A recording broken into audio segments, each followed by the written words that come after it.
The Expert Theory by B.P. Tuchanmokov, Sanata Dharma University, Yogyakarta. Now let's start. We'll start with the need of this structure. We have a very common sentence like, the horse is ready to ride. What does the sentence mean? Well, it can mean that the horse is ready for someone to ride it. So someone is going to ride the horse. But the sentence can also mean the horse is ready to load to a truck and then it will be transferred to another place. So those are the two meanings of the horse is ready to ride. Now, how is a sentence different from the following sentence? The jockey is ready to ride. Does the sentence also have two meanings? Well, it seems that the jockey is ready to ride generally only has one meaning, namely that the jockey is going to ride and nobody is going to ride the jockey. To see the difference between sentence 1 and sentence 2, syntax needs to go beyond the surface structure. Chomsky in 1965 coined the term deep structure, which is now written as deep structure because the term deep structure is often misunderstood. And beside the deep structure, we also have the surface structure, which is now called the S structure. So D structure stands for deep structure and S structure stands for surface structure. Now let's see what is D structure and what is the S structure of a sentence. D structure is the configuration which a head requires. So for example, if we have the verb eat, then it goes with the meaning of the word eat, that it has a doer, somebody who does the action, and it also has an object which the person eats. So doer and object is inherent to the meaning of the verb eat. We cannot have eat, we cannot have eating, we cannot have the action of eating without a doer and object. So if we have the word eat, then the verb eat requires two units, two arguments, a doer and an object. If we have a book, the book also requires two elements. A book usually has a possessor, and it's natural, or it's a book always has a possessor, whoever he or she is, whether he or she is known or not, but the book has a possessor. And most importantly, a book also has a content. So the content and the possessor are inherent to the meaning of book. The book requires content and possessor. We don't have a book without a content and without a possessor. On, if you have the preposition on, then it connects two things. The book is on the table. We cannot just say the book is on or on the table without another object. So the preposition on requires two arguments or two objects, one which is on and the other is one which is below the other object. So we can say that a head semantically selects or selects some other elements. The verb eat semantically selects an argument for a doer and another argument for an object. The verb book requires or semantically selects the content and the possessor, or two arguments which shows the content and the possessor. And the preposition on semantically selects two objects. Now, S structure is the configuration which is transformed from the D structure to meet the syntactic requirements of language. So when we have a D structure, then D structure is the configuration of the elements which a head requires. And then to meet the syntactic requirements of language, then the D structure has to be transformed into the S structure. For example, you have John wants me to help him, and I want to help him. Here, John wants me to help him. You have the verb want, and the person who has the wanting here is John, and John wants me. And here, I, as the doer of help, is also present or is semantically selected by the verb help. What about I want to help him? Here, we don't have what we usually call in our discussion, who do you want to help him? I want to help him. So here, the person who is going to help him is I want to help him. But it's not presented just like in John wants to help me to help him. We cannot say I want me to help him, but the word me here is present. So in the this structure, you have want with John and me, and you have help with I as the doer and him as the target of the helping. And then the same thing also occurs with the I want to help him. I want needs a doer I, and the person who is needed is also me. But here, because of the syntactic requirement, the verb me is dropped. So these two sentences have the same this structure, and the configuration is the same, but the transformation on the S structures of the two sentences are different because we have the same agent or the same doer of want and help. So once again, this structure is the configuration which I had requires, and this structure is transformed into S structure to meet the syntactic requirements like the presence of an object or the presence of a doer, whether it should be present or it should be suppressed or hidden or dropped or deleted. Now let's continue.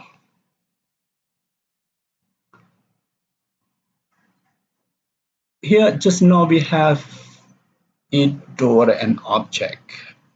If you have the verb it, you have a doer and an object. And then the three elements, the three units, the eating, the doer, and the object are present in the this structure. And they form what we call the this structure. So they form what we call the X bar theory, X bar. So X bar is not something which is not needed in a language because it's intrinsically, it's inherently present in the structure of a phrase or of a sentence. If you have the phrase with it, then we need two arguments. We need two NPs. We show the doer and also the object and also the verb itself. Now we have the X bar theory. The X bar theory is the theory of the phrase formation in generative transformational grammar. We have XP. X here, the word X here stands for any category. So XP can be a noun phrase, can be a preposition phrase, can be an adjective phrase, can be a verb phrase, or any category. It's a category of X. And it's a phrase, so it's a maximal projection. A phrase is the maximal projection of a lexical item. If you have a verb phrase, then the features which the verb needs is projected into the phrase, into a phrase. So an XP is the maximal projection of a category or a lexical item. We have a specifier, so XP branches into a specifier and intermediate level X bar. And then the X bar here branches again into an adjunct and another intermediate X, another X bar. And then the the lower X bar branches again into an attribute and another X bar. And then finally, the X bar here branches into the X, the head, and the complement. So this is the configuration of the elements which a head requires. So probably a head only needs a complement and specifier. It does not need an attribute. But in general, this is the theory, the phrase theory, the phrase formation theory in a sentence production. We can see the relation of the elements in an X bar. A phrase X or XP branches into specifier and X bar. Here we can say that we can see the relations between the elements in terms of sisterhood and daughterhood. XP branches into a specifier and an X bar. So we can say that a specifier is a sister of X. A specifier is a sister of X and a daughter of XP, a daughter of XP over here. So it branches into specifier and X bar. And then a specifier is a sister of X bar and a daughter of XP. And then here we have the intermediate X here, or the X bar here branches into another X bar over here and an adjunct. So the adjunct here, we can say an adjunct is a sister of X bar and daughter of another X. It's a daughter of another X, and it comes before. It's wrong. It should be, and it comes after the X. So this is the adjunct, and it comes after the X over here. And then you have an attribute is a sister of X, attribute is a sister of X, and a daughter of another X over here. These are sisters, and attribute here is a daughter of X and a sister of X, and it comes before the X. So here the attribute comes before the X. And you have a complement is a sister of X. So if you have a complement, it always have the head at the same level. So once again, there is a typo mistake over here, typing mistake over here, should be after. So the difference between an adjunct and an attribute is only the position. An adjunct comes after the head, and an attribute comes before the head.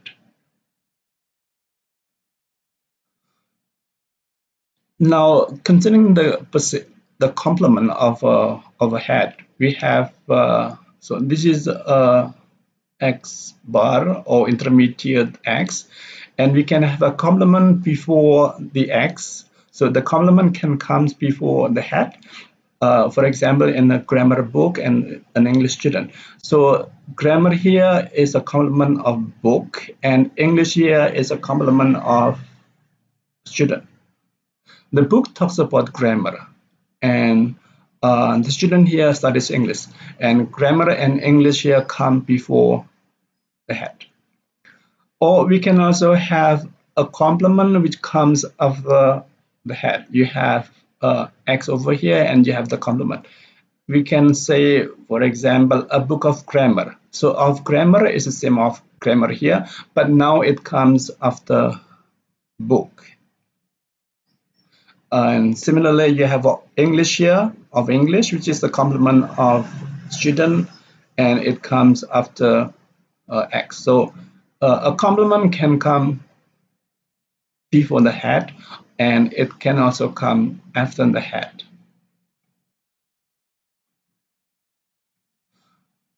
Now let's go to lexicon. What is lexicon? According to Heckman, lexicon is a person's internal dictionary. So it's a dictionary which we have in our mind.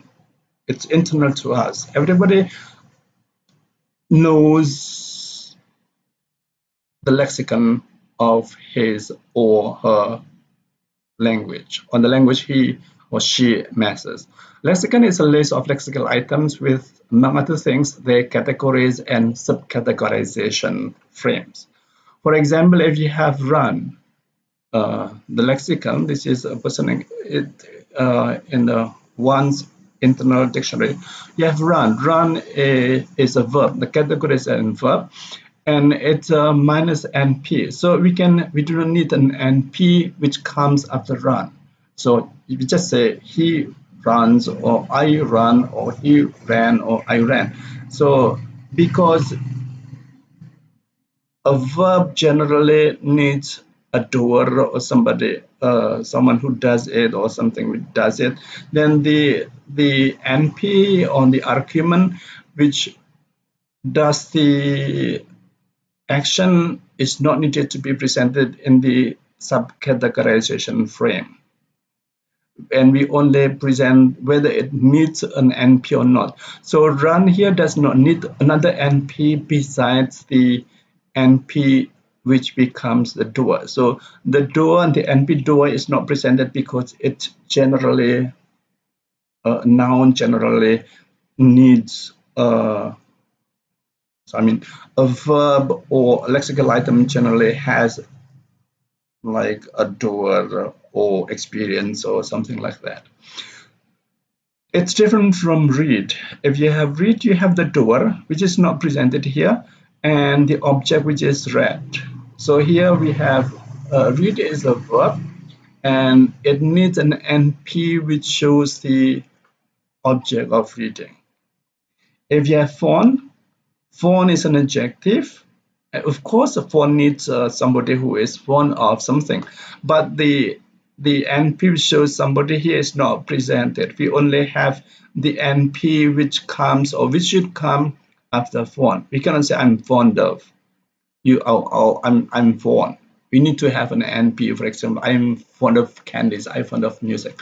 So these are the subcategorization frame of the verb run, read, and the adjective form. Now let's continue.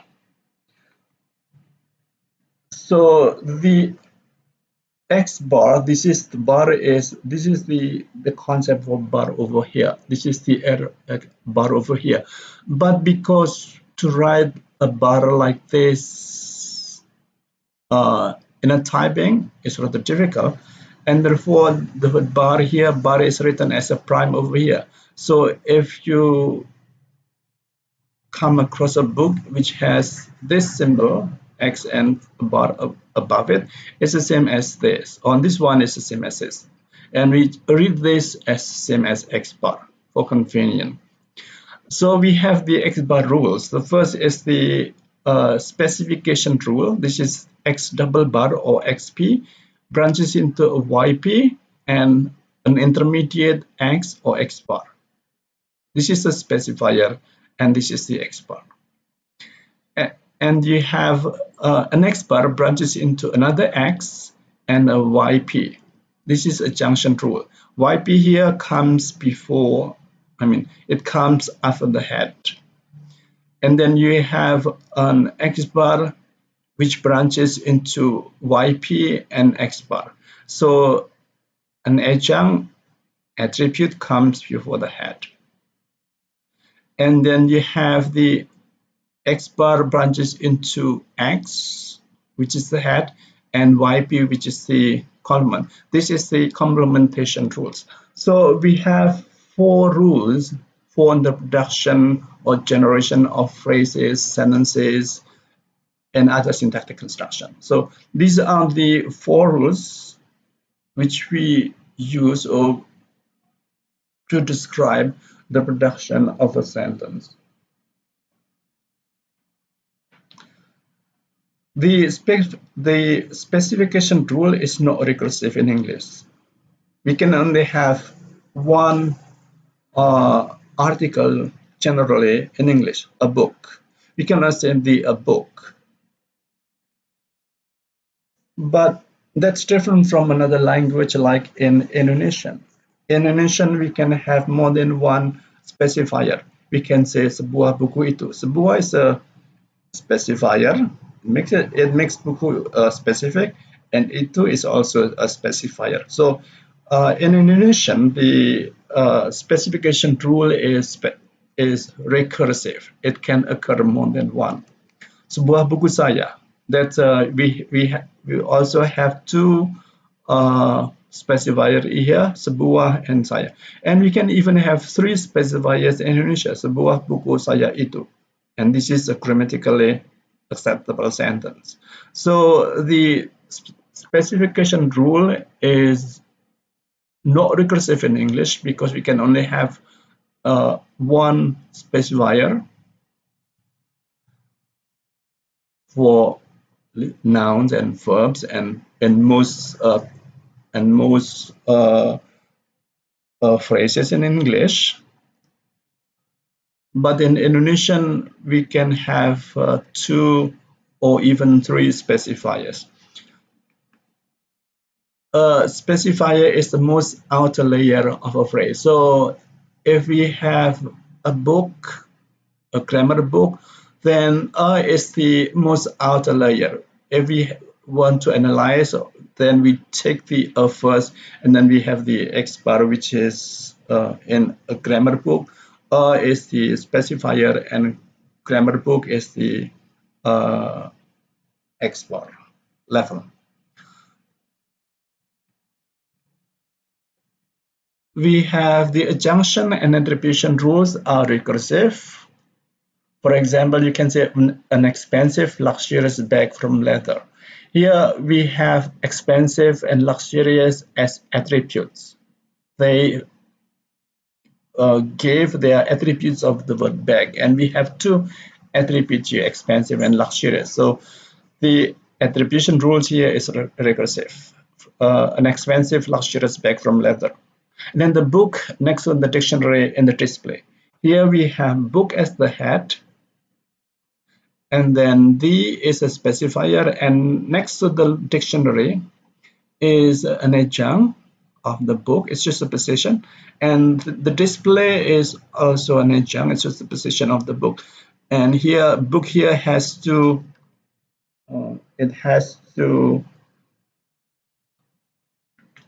adjuncts. An attribute is closer to the head than an adjunct is. So you have the new book on display. The new book on display. Here it's closer because an attribute usually has the meaning is closer. The meaning is more inherent. It's more intrinsic. It's more inherent to the word book. Whether it's on display or not, if it is new, then it's new. So new here is closer to book than on display to book. The complementation rule is not recursive, and a head generally only has one complement. So we can have a complement country on the head, like some tobacco farmers. So in some tobacco farmers, the farmers here grew tobacco, so tobacco here is the complement of farmers, and tobacco here comes before farmers. Or you can also have a complement which comes after the head. For example, some farmers of tobacco. The meaning of these two constructions are the same. Both here, the farmers grow tobacco. So farmers is the head and tobacco is the complement. Now let's see how a phrase or a sentence is generated. We have the express theory plus lexicon, and it will form the tree structure. So the structure is the configuration which a head requires. So the structure has the elements from the lexical items, but the form is in the form of the express theory. So in the express theory and the lexicon generates the tree structure. And then the tree structure is the tree structure undergoes some transformation rules in which we finally have the S structure. The S structure is a structure which is closer to the phrases or sentences which we hear because it's already grammatically or syntactically correct. Now, in the discussion of linguistic theory, we have some levels of adequacy.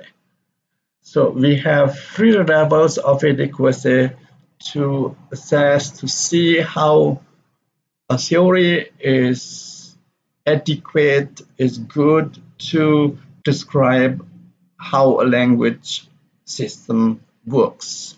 The first is observational, the second is descriptive, and the third is explanatory. So we have observationally adequate theory, we have descriptively adequate theory, and we have an explanatory adequate theory. A theory which is explanatory adequate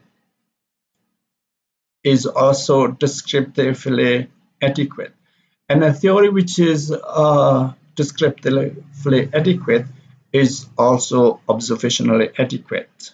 So this is the kind of from the simplest, from the if you have this one, it covers the lower one.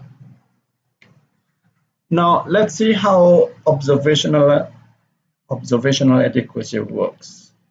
A linguistic theory is observationally adequate if it differentiates syntactically, morphologically, semantically, and phonologically well-formed sentences from ill-formed ones. So it differentiates acceptable and non-acceptable and non or unacceptable sentences. Let's see. This is the first sentence. He knows the meanings of all the words, and the dean approval is needed for the project, and he is sure he had done nothing wrong, and you have the right to know the trap. Now, what's wrong with the sentences? Are the sentences all acceptable? How can we, if they're not acceptable, in what kind of unacceptability does the sentence have? He knows the meanings of all the words. What's wrong with this theory? Can you think of the so what's wrong with the first sentence? He knows the meanings of all the words. Here we have he knows the meanings of all the words. You have this one, and we can see that if you listen to an English or native speaker of English or a good speaker of English, then probably you will not find out a sentence like this, because this one is not common. You have this meanings, and you also have this. What's wrong with these two words, meanings and a word? Well, this sentence is phonologically not acceptable, or the sentence is phonologically ill-formed. Why? Because if we have as ending, which is which shows plural, then if this voice like this, then this must be pronounced as the meanings. And also with the words over here, it's not words, but it must be words with the voice the. So this sentence is phonologically ill-formed. What about the second sentence? The dean's approval is needed for the project. Well, you can see over here, this is an example of a sentence which is morphologically unacceptable or ill-formed. We have approval over here. This one is not morphologically acceptable. Why? Because if you have the word approve, the noun is not approval, but it should be approval. So this one is morphologically ill-formed. Now you have, he is sure he had done nothing wrong. This is an example of a syntactically ill-formed sentence. He is sure he had done nothing wrong. What's wrong with the sentence? What makes this sentence ill-formed? Well, you can see over here. He is a singular third person, and therefore it doesn't go with have or of. It should goes with us. So he is sure he's done nothing wrong. So this one is syntactically ill-formed. The last is an example of a semantically ill-formed sentence. The rat didn't know the trap. Well, we do not talk to the rat, and we do not know whether a rat can have an understanding of something or not. We have no here, and I think no here is not common for a cat or for a rat, because we do not know whether a rat can understand or can know something or have some cognition ability or not. So this one is semantically uh, unacceptable. Now you have so these are the principle of observational etiquette. It tells us whether a sentence is ill-formed or well-formed, and in what way a sentence is ill-formed. Now let's go with the descriptive adequacy. A linguistic theory is descriptively adequate if it's observationally adequate. It's observationally adequate. So it covers what we have just discussed. And then it gives principles which enable native speakers of the language to produce and understand sentences. So we have rules which tells us how sentences are produced and understand. It's not just telling whether something is wrong or acceptable or not acceptable, whether something is ill-formed or well-formed, but it should give general principles which enable native speakers of the language to produce and understand sentences. So with a theory, with a descriptively adequate theory, we can explain how a sentence is constructed and understood. It describes how a sentence is produced and understood. And the last level is the explanatory adequacy. This is the highest level of a theory because it also explains how language is acquired. So a linguistic theory is explanatorily adequate if it gives universal principles and explains how a person acquires the language. So it has covered the descriptive adequacy, observational adequacy, but now it goes beyond. Namely, it can explain how a person acquires his or her language, and it gives a universal principle. It produces a descriptively adequate grammar for all natural languages in terms of maximally constrained set of universal principles, which represent psychologically possible natural principles of mental computation. This is Chomsky, 1981. Now,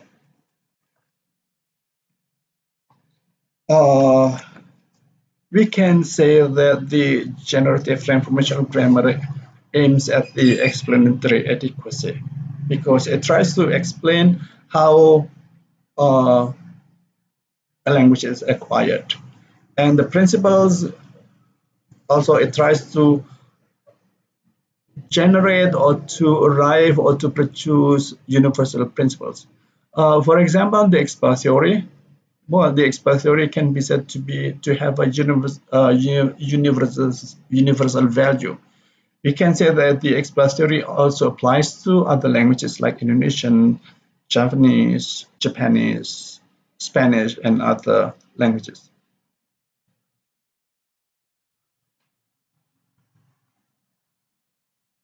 Now we have the expert theory, we have lexicon, and they produce sentences, they produce phrases and sentences. Now, what kind of elements do we have in a sentence? Now let's see.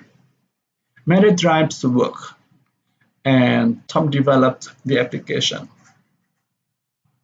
We have the verb drive here, and drive here is a verb, and Mary is the door, and to work is kind of the adjunct. So drives to work. To work is the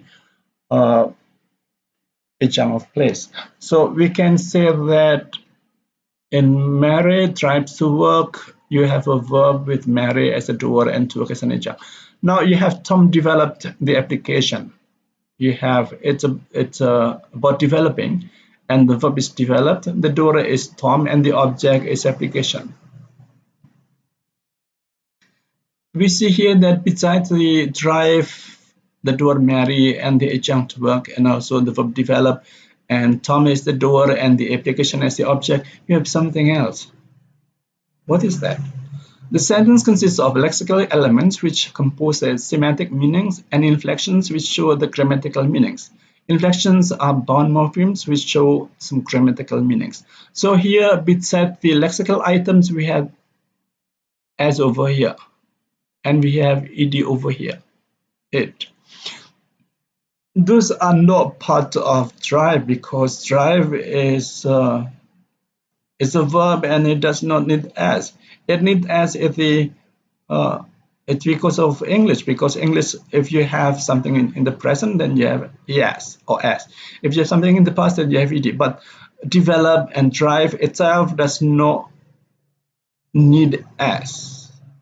But the structure of English, the grammar of English needs as to show the grammatical meaning. So we can say here that we have two kinds of sentence element. The first is the lexical items, marry, drive, to, and work, and the second is the functional element, which shows the grammatical meanings. So we can say that we have two types of sentence element in English and also in other languages. The first is the lexical element or lexical phrase, in which form the lexical phrase. Drive with Mary as the doer and to work as an adjunct, and develop with Tom as the doer and the application as the object. So those are the lexical elements or the lexical phrases. But we also have es and ed, which are not part of drive and develop, and they are needed to show the grammatical meaning, and they form the functional element or functional phrase.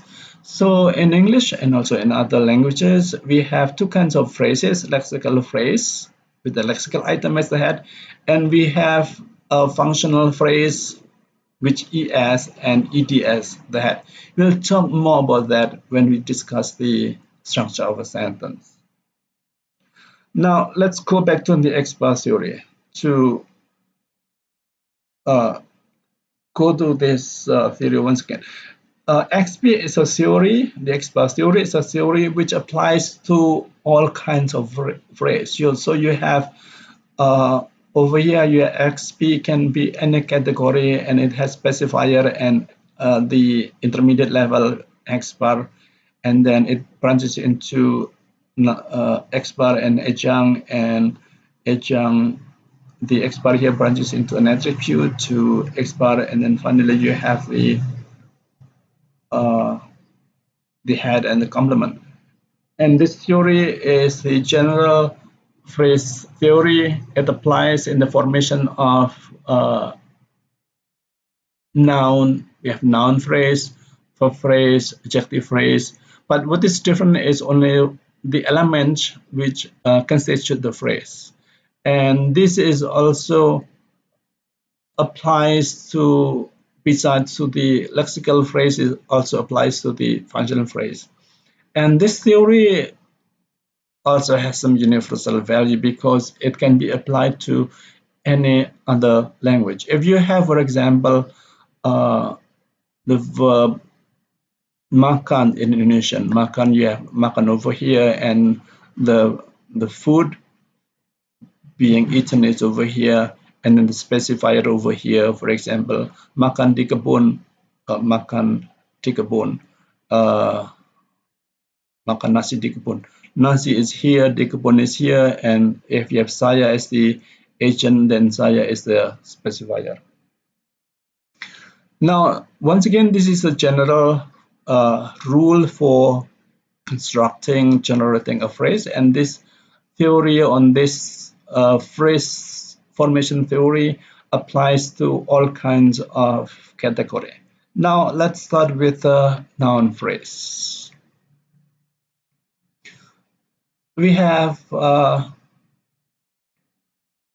like in the previous expository, we have 5 elements: the head, the complement, attribute, adjunct, and specifier. So these are the general elements of a phrase. Every phrase, lexical phrase, probably have all these can have all these types of elements.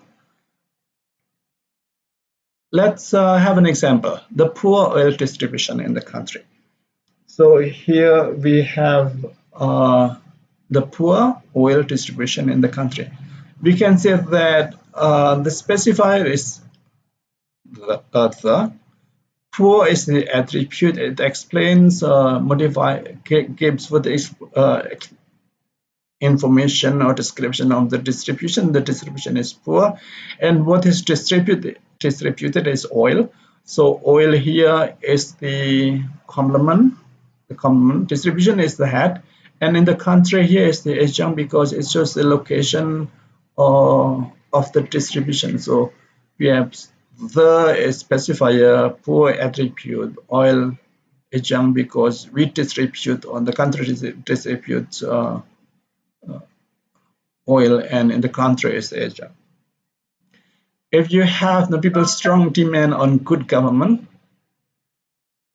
we can identify the peoples. This is one phrase, and strong is attribute, demand is the head, and on good government is the complement. What do the people demand? The people demand a good government. So this one is a complement.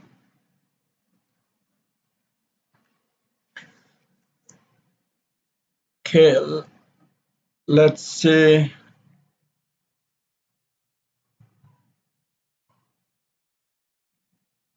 We can display the structure of the phrase into using the expert theory. The poor oil distribution of the country. We have the whole thing, the whole construction, the whole string of words is a noun phrase, and it branches into 2 elements: DP, determiner phrase, and the end bar. And the end bar here is the branches again into end bar and PP.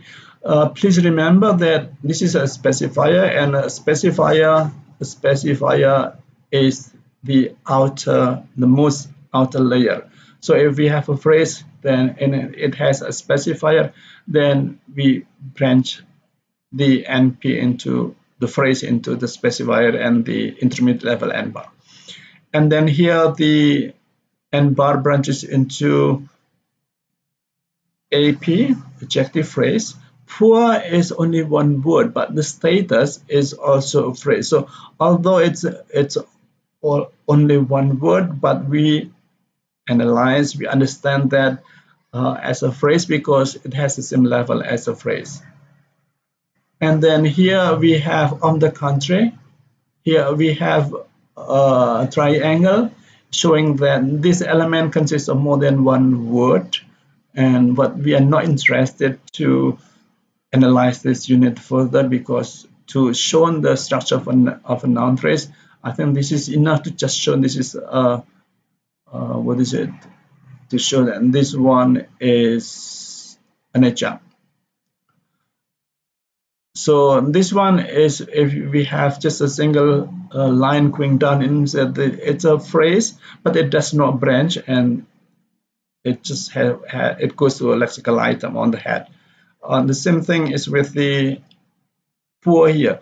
Poor here is an adjective phrase, but it does not branch into several elements. So we can have just a single line to show that the AP here goes directly to the poor, which is the head. And then the end here, the end bar here branches into NP and N here. It should be obvious that if we have N like this one, and and here without anything, just and, then this means that this is the complement.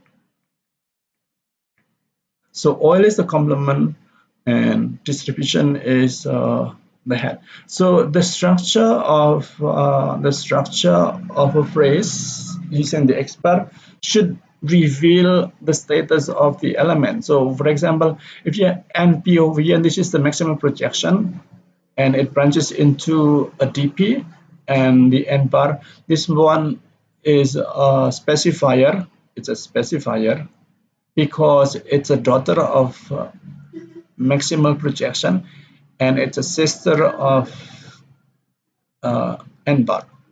And this one, on the contrary, is an adjunct. It's an adjunct because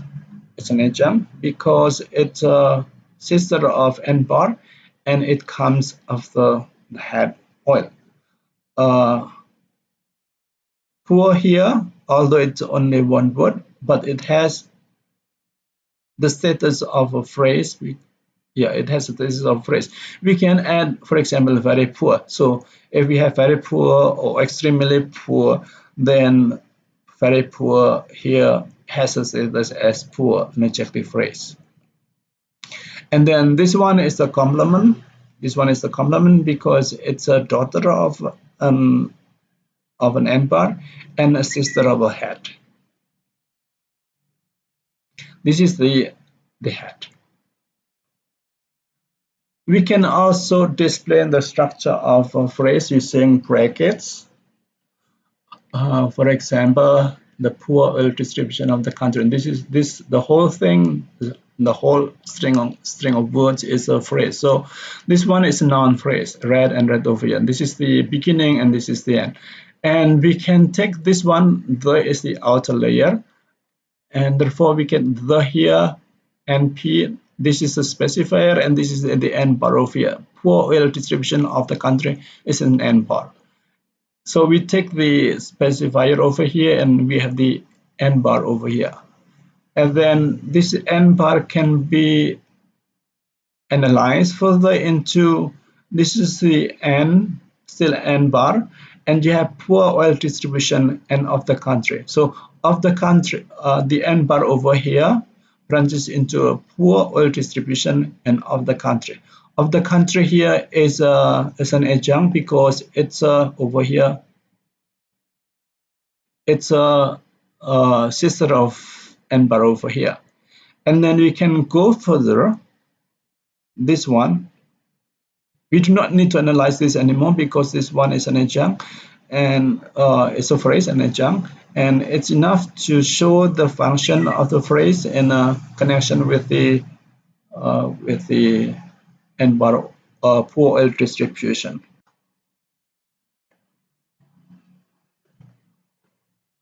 Now we have poor oil distribution over here, poor and oil distribution. So we take the poor here and bar over here, and poor is an attribute, it's taken, and we have oil distribution. Oil distribution is an N bar. And then finally we have the poor, the poor oil distribution of the country. We have oil. This is oil here is a sister of N bar, and therefore it's a complement. So we can read from this structure, this analysis, the poor oil distribution of the country. There is a specifier, and then this one, and over here and over here. This one of the country is an adjunct, and poor is an attribute, oil is an adjunct, and distribution is a head. In an analysis of a sentence or a phrase, 1, 2, 3, 4, 1, 2, 3, 4 here are not usually presented, only in the last. And I think, yeah, this one is often used because it saves time. You don't need to draw a long diagram, and it's already clear from the diagram. You take this, the whole thing. In reading this, the poor oil distribution of the country, we can just we just focus on the elements which we have not analyzed. So the and poor oil distribution, and then the is, we do not pay attention to this anymore, but we analyze this one, and then in this one into of the country, and then poor oil distribution, and we forget this, and we have poor in oil distribution. Forget poor, the poor end of the country, and the focus now is on oil distribution, in which we have oil and distribution. Now let's have another example. You have the tall village girl with a cap at the corner. The tall village girl with a cap at the corner. From the meaning, we can see that a cap, the girl with a cap. So what is a cap? What is at the corner? We can say that with a cap is an adjunct, and the corner is also an adjunct. And what is village? Is village a complement? What does the girl do in the village? The girl does not do anything in the village, and the girl does not show an action. So village is not an action. Probably that's only an attribute. And tall is an adjective, and girl is a noun. So for sure, it's an attribute. And tall, well, tall is always a determiner phrase. TP, determiner phrase. Now let's see. So in the whole thing, the whole string of words is a noun phrase. And the first, we take the first, and we have this, the village girl with a cap at the corner. Now forget the, let's go to 3. And the here, forget the, and we have tall village girl with a cap. So at the corner is taken over here, and we have the end bar, tall village girl with a cap. Now with this to analyze, let's go to number 4. You have we have tall village and with a cap and of the country. Now with a cap is an adjunct, and now we still have this unit to analyze, and the rest is the same. The rest here, the and with a cap and on the country will be the same in the next level, in the next analysis, number 5.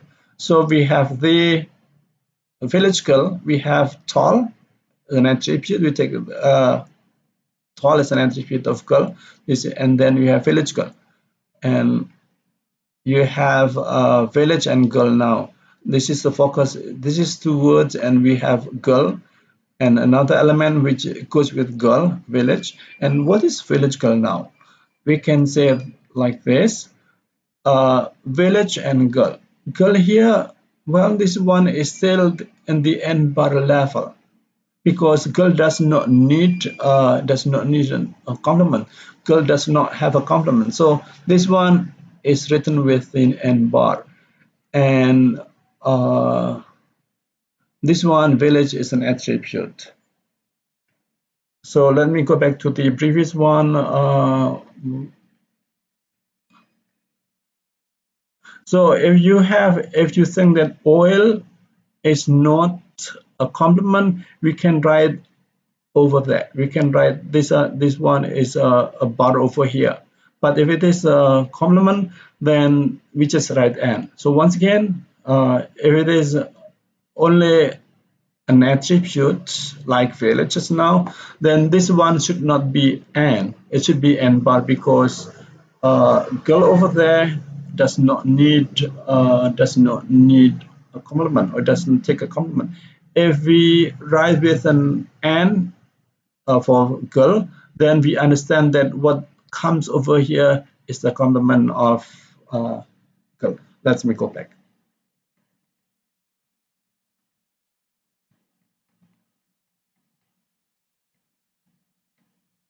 Now we have the NP elements. Once again, we have head, complement, attribute, adjunct, and specifier.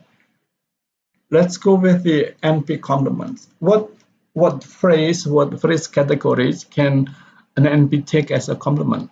We have oil distribution and tobacco farmers so far. So oil here is the complement, it's a noun phrase, and tobacco is also a complement. So we can have an NP as the complement of a noun. Oil, distribution. We can check whether it's a complement or not by seeing whether the head over here denotes or shows an action or not. If it shows an action, then what comes next to it is probably a complement. So if you have distribution, it comes from the verb distribute. Distribute is an action, and that's it's a transitive verb. It takes an object. So oil here is the complement because it's being distributed by somebody else. So we can check whether a head takes a complement or not is by seeing, once again, by seeing whether the head shows or denotes an action or not. Tobacco farmers. Farmers is not from to, well, probably you can say to farm, but the job on the activity of a farmer is to plant. And what do the farmers plant? Here is tobacco. So tobacco here is a complement because the farmers plant tobacco. So once again, we can see whether a head takes a complement or not by seeing whether the head can or denote an action or not. You have the plan to go. The plan to go here, what will he go? Plan. What does he plan? To go here is the complement of plan. This is the VP to go. It's a complement of plan because this one is what the person will plan. It's reluctance to help. Reluctance is, it denotes an action. You feel reluctant to do anything, reluctant in doing something, and therefore what is doing what? To help is the complement of reluctance. So we have to help and to go under complements of plan and reluctance respectively. The demand on good governance, you have a preposition phrase over here. Again, we can have a verb over here. This is a noun, but we see that the noun demand shows an action, demanding. Somebody demand. So we have a good governance is a preposition phrase and it's a complement of demand. We can have a clause as the fact that he is innocent. The fact, if you have a fact, then what does a fact do? A fact shows something. And what is something? That he is innocent. So that he is innocent is the complement of the noun fact. You have now NP attributes. A blue jacket. First, we have a blue jacket.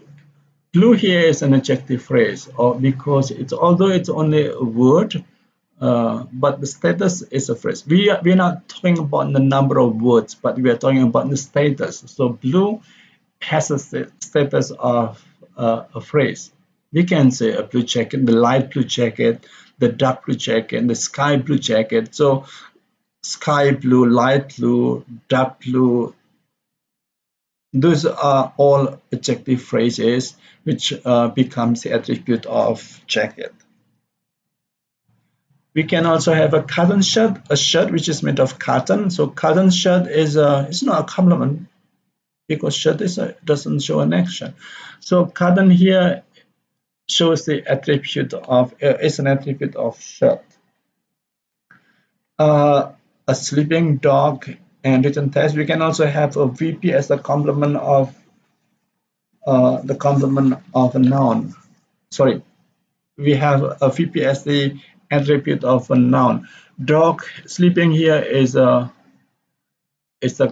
attribute of dog, and we have written as the attribute of test. So we can have two forms of a verb as a attribute of a noun, the ing form and the en form, sleeping dog and written test.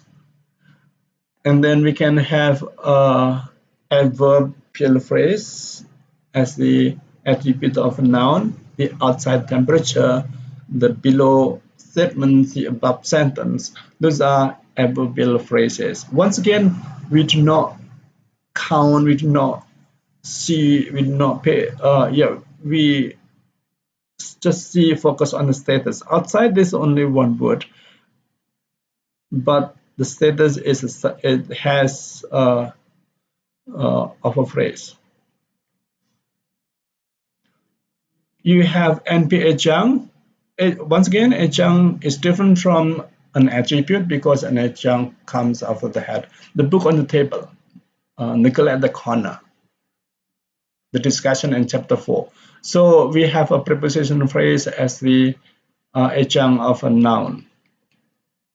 Clause, the book he wrote. The book he wrote, the boy she loves, the dress she's wearing. That's a clause which functions as the adjunct of a noun phrase. We have an adverbial phrase, the sentence below, the sentence above, the temperature outside, the girl outside, the students there, the girls here. So we can have several kinds of adverbial phrases. Several adverbial phrases, I mean, because the number of adverbial phrases which can function as an adjunct of a noun is limited. We can have VP as the adjunct. The notice written on the book. So we have the EN form. The notice, there is a specifier, notice is the head, and written on the book is an adjunct. We have an EN form here, and we can also have the ing form as a adjunct. For example, the boy standing at the corner, and the students waiting for their lecture, the teacher talking to the school principal. That's the ing form, EN form, adjuncts. You can also have a to infinitive as a adjunct. For example, the money to buy a dictionary. The money to buy a dictionary. To buy a dictionary is an adjunct of money. The money to buy a dictionary. The novels to read during the holiday. Novels to read during the holiday. To read during the holiday is a to infinitive form, and it also functions as an adjunct of a verb. We can also have an adjective phrase as an adjunct of a noun. The man responsible for the food. The man responsible for the food. Responsible for the food is an adjective phrase, and the man here, man is the head, and the is a specifier. The answers relevant to the questions. The answers relevant to the questions can be written, can be addressed directly to the speaker. The answers relevant. So relevant to the question is if you have the answers relevant to the question. Relevant in the question is an adjective phrase, and it's an adjunct of the answers.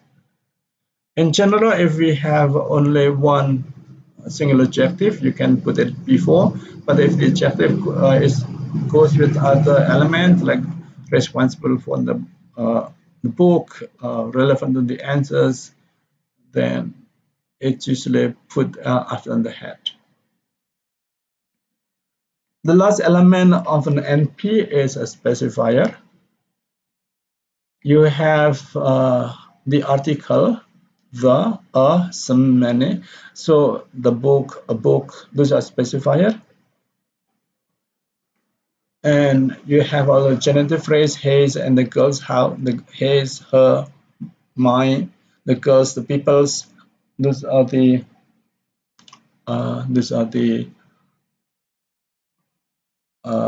genitive phrase which functions as a specifier. Well, it's all about the expressori and noun phrase. I hope you can understand the concepts of the expressori and how the a noun phrase is constructed in the expel theory. Good luck.